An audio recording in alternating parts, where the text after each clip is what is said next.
Hello and welcome to Centurion's Corner, and today we are reviewing from Star Wars The Black Series and Star Wars The Clone Wars, Savage Opress, and he is number 19 in this line, and he is a deluxe figure as well, just being for a little bit larger than life, I suppose. I do feel, I don't want to rant on too much about it, but I do feel like Hasbro need to define what a sort of like a deluxe figure is. Just because of the size, it doesn't make sense. Because everything's a new sculpt, it still doesn't make sense, because we get new characters that have never been on the screen before, like all the Acolyte figures, and they don't come as deluxe figures, apart from obviously the Wookiee, because he's larger than life. But again, it doesn't come with a lot of extra stuff, so it is a bit annoying, because it's always a bit sort of tilt and a bit tit for tat in when it comes to actually figures to kind of sort of represent what the deluxe is. Anyway, that's enough of me rabbiting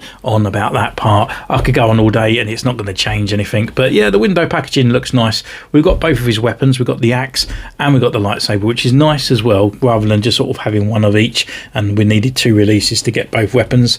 On the side here, we've got Savage Opress in that sort of nice mural drawing, and on the back a little bit more of a closer look at, and his little bio on the back here as well. And then swinging it right round to the front, he's back here. So I guess without further ado, let's crack this bad boy open. So here he is in his blister pack. He's looking quite hefty. Now we can see his little tippy toes down the bottom, which are hidden here, so we can actually see his full height, and believe me, it does look pretty big. Just on the inside as well, we've got a little bit of a backdrop there. I suppose it's a bit like a Clone Wars kind of corridor from a spaceship. I don't know if they're all going to be the same as that, or it's just there for Savage. But yeah, he's looking pretty cool. So let's get him out for our first impressions, for seeing what he's capable of. And yeah, he looks absolutely magnificent. I really like the face. They kind of sort of represented it over into the real world really well. It looks great. The rest of the figure looks a bit bland, but we'll go away, see what he's capable of, and we'll see you in a moment.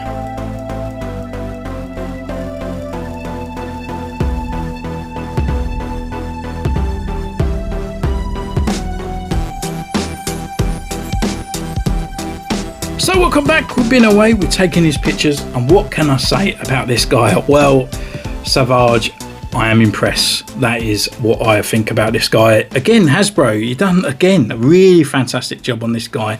He looks phenomenal. He's a sheer size, and it's a nice size as well. Sometimes I think when they do bigger characters, they sometimes look a little bit too big for my liking, but yeah, this guy, it just looks enormous, and he looks like he can hold his own. He looks great, and yeah, the details on him as well are fantastic. Anyway, before I start spoiling the review, what I think about this guy, we can actually look at his accessories. It comes with 2 accessories on here. One not as impressive as the actual figure itself is his lightsaber. It's done in this kind of really horrible pearlescent kind of silver. It just don't look right. It definitely needs a good little bit of wash. You can even see it's almost see-through at the top there. It's so thin on plastic. Yeah, just don't know why they've sort of done that. It's not separated at all, so if you wanted one sort of lightsaber hilt, you would have to do it like so, and then, you know, the other one fits in there. So they're both removable like so. At the bottom here, we have got a nice little hook kind of system that fits onto his belt, and yeah, if you want it to hang down like so, you can. But yeah, it just looks a little bit off compared to the actual figure. It looks so cheap on those bits, but you've got some paint marks on there, the red and the black parts as well. But looking at his ginormous axe is completely different. Look at the silver that they've used on there. Got all the denting and other parts on there. It looks really, really nice. And then it transcends into this extra sort of like gunmetal sort of part of the actual axe as well. Looking really, really nice. Fits in his hands perfect. And you can hold it in double hands as well, and they've got an extra bit of paintwork at the bottom there. So yeah, really nice sort of detail on the axe. I kind of wish, I would always prefer my Savage with a lightsaber, but yeah, he looks fantastic with this axe for sure. Just may have to do a bit of painting on that one. But yeah, looking at the figure itself, we'll go through his articulation first. So head-wise, he can look up this far, he can look down this far.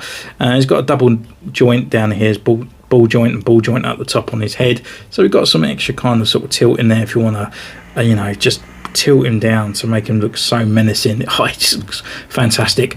Arm wise, we've got full rotation around. It does hinder though with these shoulder pads that are sort of stuck to the top of his shoulders there. Arms come up this far as well, and then we've got a nice butterfly joint in there as well. You can see it's such a large butterfly joint, really nice. And then there's rotation as well. Oh no, it's not. I thought it was like a Marvel Legends in for a second. I just see a line there, but it's not. It's just a rotation on these arm part there. But we have got the rotation here at the elbow on a single elbow joint as well. And then there's swivel at this kind of bracer, and then you've got swivel on the sort of like wrist as well, and then they're on a ball jointed kind of hinge as well, which is really nice to see on these larger figures. We've got two lots of diaphragms on here, so we've got a movement here, so you can sort of rotate a little bit up this part, not too much, but you still got the rotation. And then we've got rotation as well at the lower waist on there as well, so you can get two lots of movement. You get him really sort of bent over and hunched as well, which is really good. So it gives us a lot of movement now at the back and forward as well. Really good rotation. Leg wise, comes up this far, you can kick forward, and then we've got the movement of the upper sort of like rotation there in the waist. We've got rotation at the knee joint, single knee joint coming down this far, rotation at the boot, and then a rocker and the pivot at the ankle. So yeah, really nice articulation, especially for the larger frame as well. We've actually got a double sort of size parts on this as well, so looking really good.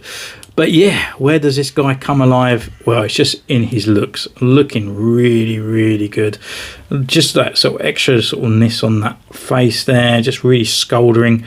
And it's like portrayed over really well from Clone Wars as well. We've got that really kind of chiseled sort of square jaw there, looking really menacing, with all the sort of like his horns all around, looking pretty cool.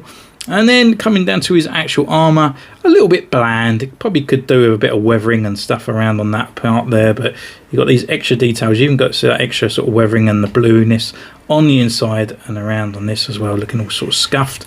Come around on the back, it's just all sort of ripples, and you've got the extra little sash around here on this arm and the other arm as well. You've got extra bits that are kind of connected just to the arm. They're like separated pieces. And then yeah, coming down to the legs, I feel like the purple on this bit looks a little bit too bright in my opinion, and you've got the extra little sash on there, but again, really no colour bleed or anything, really nicely stamped. And then underneath he's just got these larger legs, baggy kind of pants, as we're getting a lot of these figures lately, just in a darker purple, but you can see on those lower legs with those boots and buckles all painted separately, looking fantastic. And I do like a painted buckle, that is for sure. And then we've got some sort of nice silvering as well on that armor. So yeah, again, fantastic job done by Hasbro, and this guy is just empowering. He looks absolutely massive. I've just done loads of reviews at the moment, so here's a Princess Leia just on the side, and she's like absolutely tiny compared to him. But then that figure is small. But we've got Caesar on his side, so we can put him up to, I would imagine he's a little bit taller than most, but he's there. So you can see how size his comparison is compared to those figures. He dominates the shelf, which I love. So thank you for joining this one. Don't forget, you can comment down below, you can subscribe, you can ding the bell and follow me on Instagram. And until next time, take care, and I'll see you soon. Bye!